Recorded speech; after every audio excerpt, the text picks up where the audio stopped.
कशिश और स्वागत है आपका नेक्स्ट 9 लाइफ में। बताते चले कि कन्हैया कुमार के आरोपियों का उद्देश्य केवल उनका हत्या करना नहीं बल्कि देश में दहशत और खौफ फैलाना था। इस घटना ने सभी को अंदर तक झंझोर कर रख दिया है।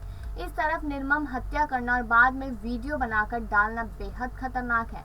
ऐसा कर डर का माहौल बनाने की कोशिश की गई है। ये बात पूर्व डिप्टी सीएम सचिन पायलट ने कही। वे शुक्रवार को गोवर्धन विलास सेक्टर 14 स्थित कन्हैया लाल के घर पहुंचे थे, जहां उन्होंने परिजनों से काफी बातचीत की। वहीं पर उन्होंने काफी कुछ कहा कि यहाँ पर सिर्फ और सिर्फ जो लोग हैं, जो जनता है, उन्हें डराने की कोशिश की जा रही थी। इससे आगे बताते चले कि उन्होंने बातचीत करते हुए अपना दुख प्रकट किया और यह दरिंदगी बताई इंसानियत के दायरे के बाहर है। ऐसी घटना को अंजाम देने वालों को तत्काल पकड़ा गया है।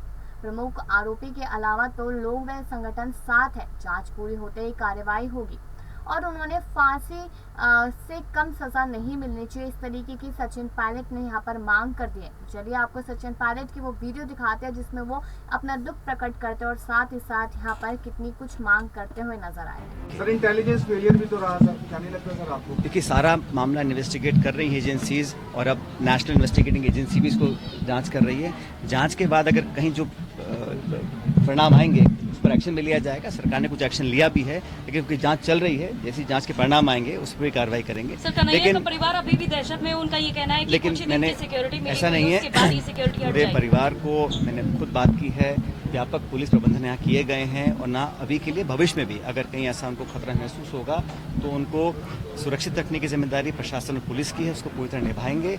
और भी कोई मन में संशय होगा, मैंने विस्तार से चर्चा करी है, जो मदद सहायता संभव होगी उससे अधिक हम लोग यहाँ कराएंगे। लेकिन आज उद्देश्य ये है कि इस देश में इस प्रकार की घटना अगर होती है उसके पीछे कारण क्या है, कौन वो लोग हैं, और कोई भी हो, और अब जांच पूरी होगी पता पड़ेगा। लेकिन ये जो दहशत का माहौल बनाने की कोशिश की है देश के अंदर और सबको झंझोड़ कर रख दिया इस घटनाक्रम ने, ये कोई मामूली बात नहीं है। इस प्रकार का हत्या कर देना, निर्मम हत्या कर देना, उसको इसलिए प्रचलित करना और उसको वीडियो बनाकर डालना, ये मैं समझता हूँ बहुत ही खतरनाक संकेत है और इस पर हम सबको मिलकर सामूहिक रूप से दबिश कर रोकना पड़ेगा। इसके लिए जो भी करना पड़ेगा हम करेंगे, लेकिन दोषियों को सख्त सजा मिले, समय से पहले मिले और टाइमली लोगों को इंसाफ मिले, ये हम सब चाहते हैं। सर, जिस तरीके से राजस्थान में इस तरह की घटनाएं बढ़ रही है, हिंसा बढ़ी और अब ये कन्हैया की हत्या के बाद से राजस्थान सरकार पर सवाल उठ रहे हैं कि सुरक्षा बेहतर नहीं है। जैसा मैंने कहा कि जो हत्या हुई वो दरिंदगी की संज्ञा देता हूँ उसको मैं। ये इंसानियत के दायरे के बाहर इन्होंने काम किया है और ऐसी घटनाओं को अंजाम देने वाले जो भी लोग हैं उस पर हम कार्रवाई, आप जानती हैं, बहुत जल्द उनको पकड़ा गया। लेकिन मैं तो चाहता हूं कि सिर्फ जो प्रमुख आरोपी के अलावा उसके साथ जो लोग जुड़े हुए हैं, कुछ संस्था जुड़ी हुई है, अलग अलग संकेत मिल रहे हैं क्योंकि जांच पूरी हुई नहीं है, कहना भी ठीक नहीं होगा। लेकिन जांच पूरी होते ही पूरी कार्रवाई करेंगे और परिजनों को जो अधिक सहायता, समर्थन, सहयोग, सुरक्षा जो भी देना है उस काम को पूरा हम लोग करेंगे। घटना को अंजाम दिया गया था।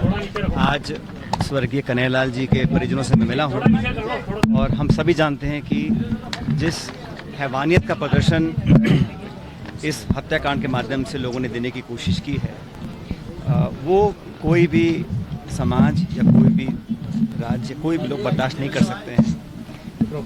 और ये सब जानते हैं कि जो हत्यारे थे उनका उद्देश्य सिर्फ हत्या करने का नहीं था।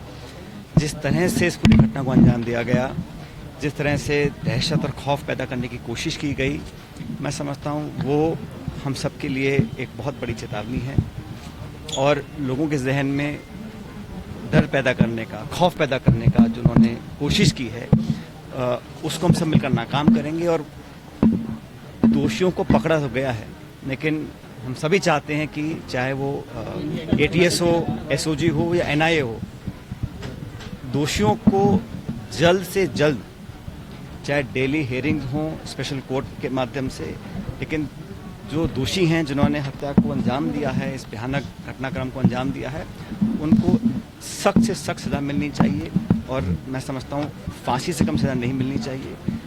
ये न्यायालय पर निर्भर करता है, लेकिन जो तथ्य अब तक आए, इन्वेस्टिगेशन चल रही है और NIA को भी बहुत जल्द चार्जशीट फाइल कर सभी दस्तावेज, सभी डॉक्यूमेंट, सभी सबूत जो हैं, जो आई विटनेस हैं, सब तैयारी कर ऐसा पुख्ता अंजाम करना चाहिए कि भविष्य में कोई भी व्यक्ति, और मैं तो कहता हूँ इन दोनों के पीछे भी अगर लगातार जो अरेस्ट हो रहे हैं, इसके बावजूद अगर और भी कोई ऐसी संस्था है, कोई संगठन है, कुछ ऐसे लोग हैं, कुछ ऐसी विचारधाराएं हैं जो हमारे प्रदेश में और मेवाड़ में, उदयपुर में कभी इस प्रकार की घटना को कभी किसी ने कल्पना नहीं करी थी। सर, लेकिन अब जो ऐसी घटनाओं को अंजाम देने की कोशिश कराते हैं, उनके तार, उनकी जड़ों तक पहुंचना पड़ेगा, उन जड़ों को उखाड़ कर फेंकना पड़ेगा।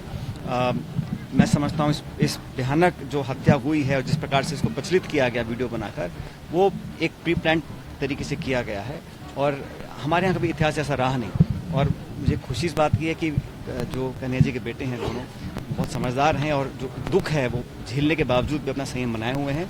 परिवार की, परिजनों की पूरी मदद हम करेंगे, लेकिन जो खोया है वापस नहीं आएगा। लेकिन न्याय जरूर मिलना चाहिए और न्याय में देरी नहीं होनी चाहिए। और मैं तो कहता हूँ कानून के दायरे में जो सख्त से सख्त प्रावधान हो वो लागू कर तुरंत उन लोग दोनों को और दो से अधिक भी अगर लोग हो, सब लोगों को बहुत अधिक ऐसी सजा मिले ताकि भविष्य में कोई इस काम को करने की सोच भी ना सके। सर, इंटेलिजेंस फेलियर भी तो रहा सर, क्या नहीं लगता सर आपको? देखिए, सारा मामला इन्वेस्टिगेट कर रही है एजेंसीज और अब नेशनल इन्वेस्टिगेटिंग एजेंसी भी इसको जांच कर रही है। जांच के बाद अगर कहीं जो परिणाम आएंगे उस पर एक्शन में लिया जाएगा। सरकार ने कुछ एक्शन लिया भी है, लेकिन क्योंकि जांच चल रही है, जैसी जांच के परिणाम आएंगे उस पर भी कार्रवाई करेंगे। सर, कन्हैया का परिवार अभी भी दहशत में, उनका ये कहना है कि लेकिन कुछ दिन मैंने की सिक्योरिटी मिली, ऐसा नहीं है, उसके बाद ही सिक्योरिटी हट पूरे जाएगी। परिवार को मैंने खुद बात की है।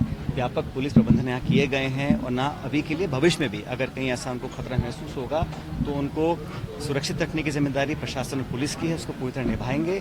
और भी कोई मन में संशय होगा, मैंने विस्तार से चर्चा करी है, जो मदद सहायता संभव होगी उससे अधिक हम लोग यहाँ कराएंगे। लेकिन आज उद्देश्य ये है कि इस देश में इस प्रकार की घटना अगर होती है उसके पीछे कारण क्या है, कौन वो लोग हैं, और कोई भी हो और अब जांच पूरी होगी पता पड़ेगा। लेकिन ये जो दहशत का माहौल बनाने की कोशिश की है देश के अंदर और सबको झंझोड़ के रख दिया इस घटनाक्रम ने, ये कोई मामूली बात नहीं है। इस प्रकार का हत्या कर देना, निर्मम हत्या कर देना, उसको इसलिए प्रचलित करना और उसको वीडियो बनाकर डालना, ये मैं समझता हूँ बहुत ही खतरनाक संकेत हैं और इस पर हम सबको मिलकर सामूहिक रूप से दबिश कर रोकना पड़ेगा। इसके लिए जो भी करना पड़ेगा हम करेंगे, लेकिन दोषियों को सख्त सजा मिले, समय से पहले मिले और टाइमली लोगों को इंसाफ मिले, ये हम सब चाहते हैं। सर, जिस तरीके से राजस्थान में इस तरह की घटनाएं बढ़ रही है, हिंसा बढ़ी और अब ये कन्हैया की हत्या के बाद से राजस्थान सरकार पर सवाल भी उठ रहे हैं कि सुरक्षा बेहतर नहीं है। जैसे मैंने कहा कि जो हत्या हुई वो दरिंदगी की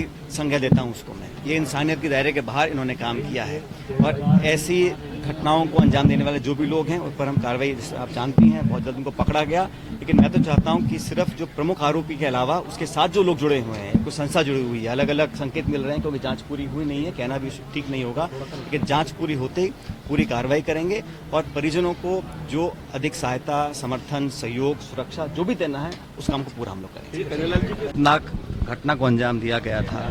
आज स्वर्गीय कन्हैयालाल जी के परिजनों से मैं मिला हूँ और हम सभी जानते हैं कि जिस हैवानियत का प्रदर्शन इस हत्याकांड के माध्यम से लोगों ने देने की कोशिश की है, वो कोई भी समाज या कोई भी राज्य, कोई भी लोग बर्दाश्त नहीं कर सकते हैं। और ये सब जानते हैं कि जो हत्यारे थे उनका उद्देश्य सिर्फ हत्या करने का नहीं था।